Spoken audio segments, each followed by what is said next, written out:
Hello, y'all. Kevin here, also known as Resale Geek. So, I have a confession to make. I recently started doing this YouTube channel not too long ago because I felt like I reached a point in my career where I had a lot to offer. I actually had something to offer the community, and give people a chance to kind of pick my brain or just at least share with the world what I'm doing, how it's working for me, and make it a little entertaining at the same time. My first videos were pretty boring, I'm gonna be honest. I did the whole obligatory say who I am, what I do. I was kind of getting a feel for things, trying to get comfortable in front of the camera, I guess. And that takes a little bit of time, and I'm not expecting this channel to be a super success or anything. But if it helps people, or if some people like it, or find it entertaining, and you want to subscribe to my channel or like the video, I'm not going to stop you.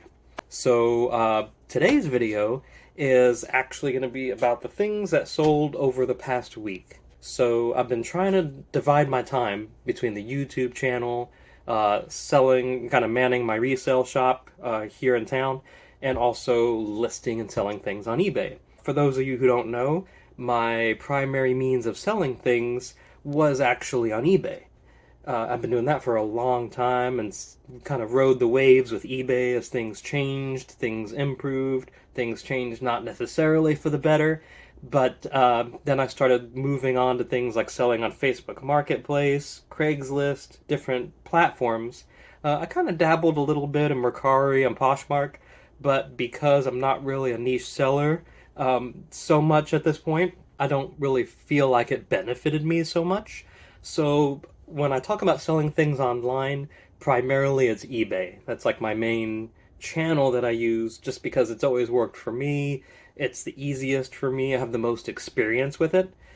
So that's where I mainly sell most of my items. I'm going to kind of pop some things on the screen here as we go through this.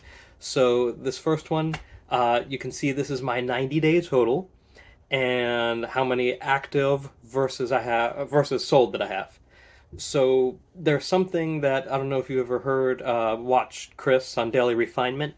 He refers to this reseller nirvana, which is when you have as many active listings as you have items selling, which is really supposed to be the ultimate goal you want to get to as a reseller.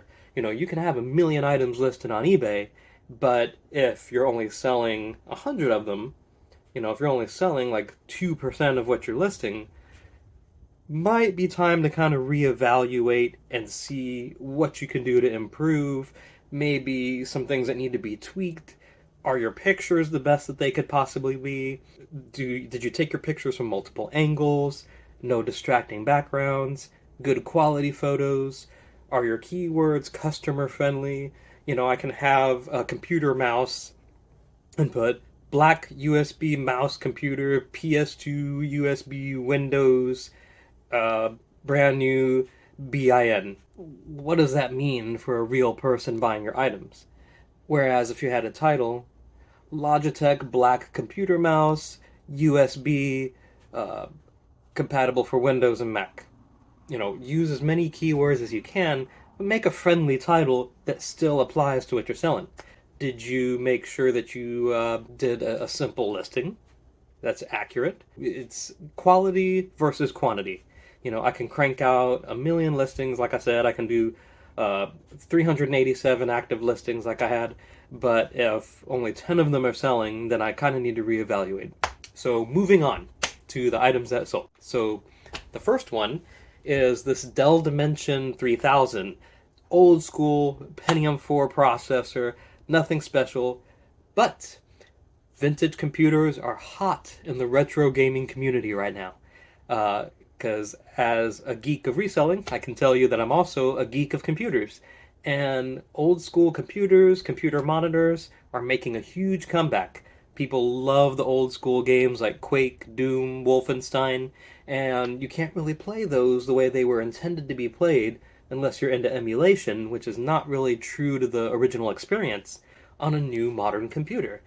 People use emulators like DOSBox, but having the original computer that you grew up with, or maybe an older computer that runs these games natively, is just like the ultimate experience for someone who's into these old games. Someone who's like really into the old school computers. This one was actually going to a woman who wanted to use the computer for something work related, but didn't want something updated. So she wound up buying the computer for $76 plus shipping, and I think I paid maybe $5 for this computer at a local restaurant auction. The next one is this vintage Avon 2007 Walt Disney Mickey Mouse watch. It's a special edition and came in the original box, original packaging, and I think I paid $1 for this at a local Facebook marketplace listing. Somebody was selling a lot of Disney memorabilia, and this just happened to be one of the items in the lot, and I think I paid like $20 for the entire lot of like 20 items. So $1 for this, sold for $14, not too bad. Again, easy to pack and ship, easy sale, and really not too difficult at all. This next one is another Disney item. It's a Mickey Mouse bobblehead, like the solar-powered bobbleheads that you see. Again, paid $1 for this, sold for $10, $9.99 plus shipping. Again, super easy to pack and ship. I just put it in a really small box with some air pillows. And all my items, when I pack and ship, I try and make them look as professional as possible. So if it's a small item like this, I wrap it in bubble wrap. I take my packing slip with my thank you letter and my care instructions printed on the back, tuck it in the box with some air pillows, double tape, and it's good to go. Now, this is a funny story. So I recently bought a Toyota Prius, a 21 Prius, and I love this car. You know, it's awesome. But what I noticed about it was that it had these horrible, horrendous looking wheel covers on it. And I started looking at a couple of Prius communities online and discovered actually that these hubcaps, these wheel covers, were removable. And there's actually alloy rims, like actual aluminum wheels underneath, which actually look better than the wheel covers. You should Google it and check it out. So I'm like, well, what am I going to do? I'm not going to use these wheel covers. Might as well sell them online. And originally I had them shipped for, or listed rather, for $50 a piece. So I'm like, okay, I priced some comps, and they were going for like 40, $50. So I'm going to start on the high end and see what happens. So I listed them for $49.99. Nobody was really biting. But then I remembered, dude, you have an eBay store. Well, I utilized some of the features of that store to their maximum potential. I did a markdown sale, which is under the promotion section, and I did a 20% off markdown sale. And so they went from $49.99 to $39.99, and they started selling like hotcakes. Imagine that. I don't think it's even just because I lowered the price, but because I did the markdown sale.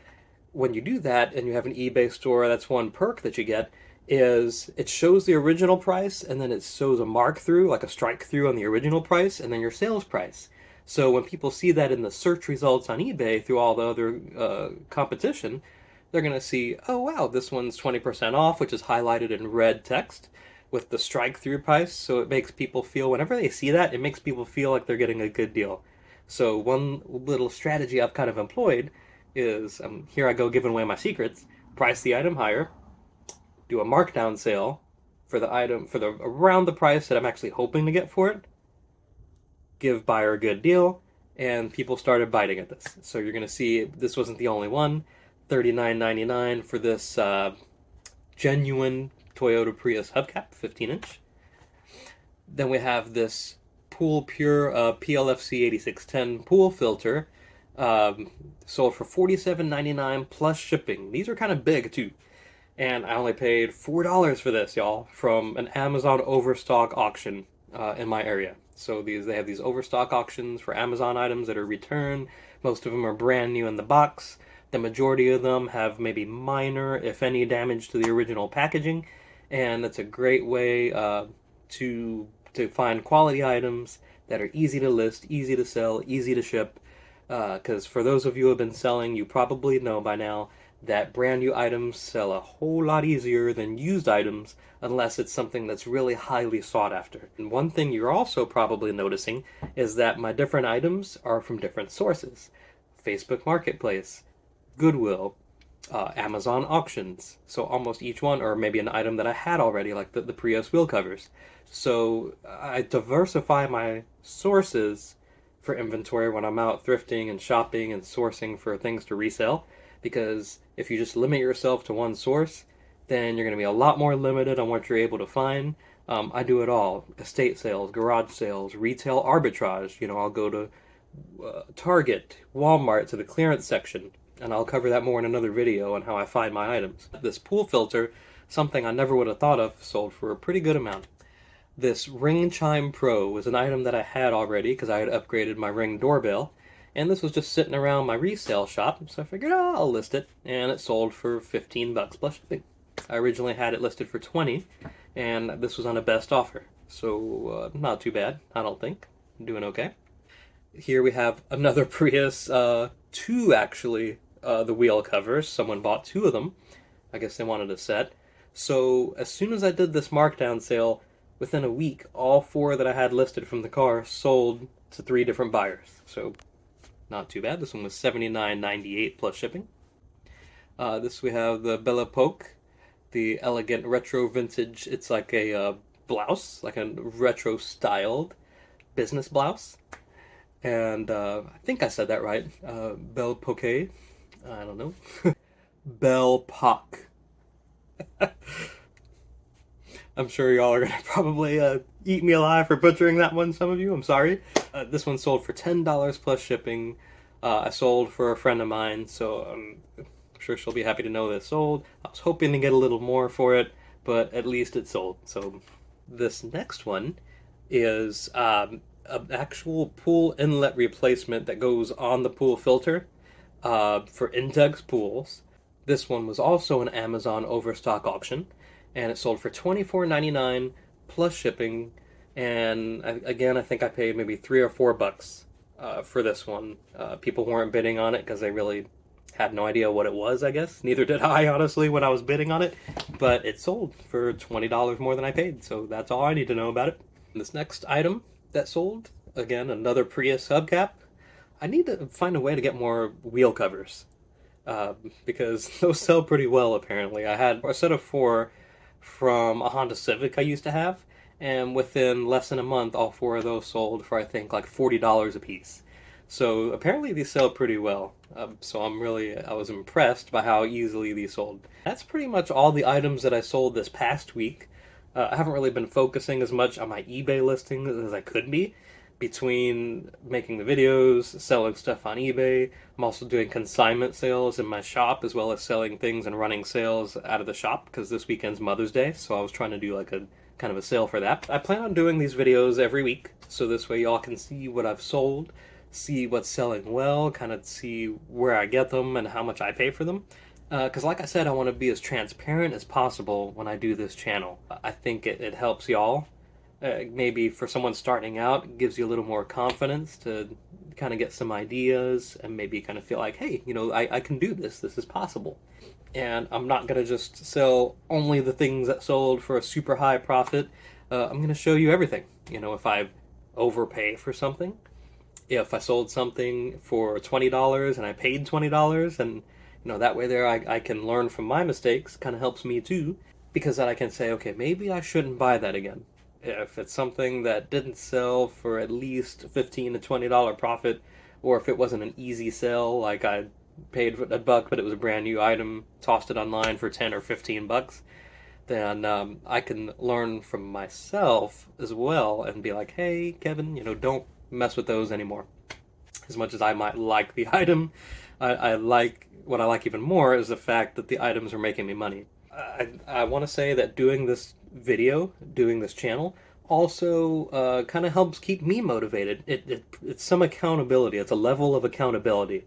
Because if I'm regularly checking in, showing you what I'm doing, where I'm going to buy these items, what I'm listing, what they're selling for, what I do when I work, then it kind of holds me to a certain standard, and I want to make sure I keep the momentum going, because that's what everyone wants to see, right? You want to see regular content, you want to see all the juicy stuff, like how I do it, when I do it, so this is the best way. And so I guess, in a way, I guess you could say I'm doing it for me just as much as I'm doing it for my viewers, which I think is really important when you're producing quality content. I want to thank you for watching my video, if you've made it to this far to the end. Again, feel free to like the video, subscribe to the channel if you feel like this was helpful at all. I plan on sticking around. I'm not going anywhere, and y'all make it possible for me to do that So I want to thank you. And if you have any comments, drop them down below. Otherwise, until the next one, peace.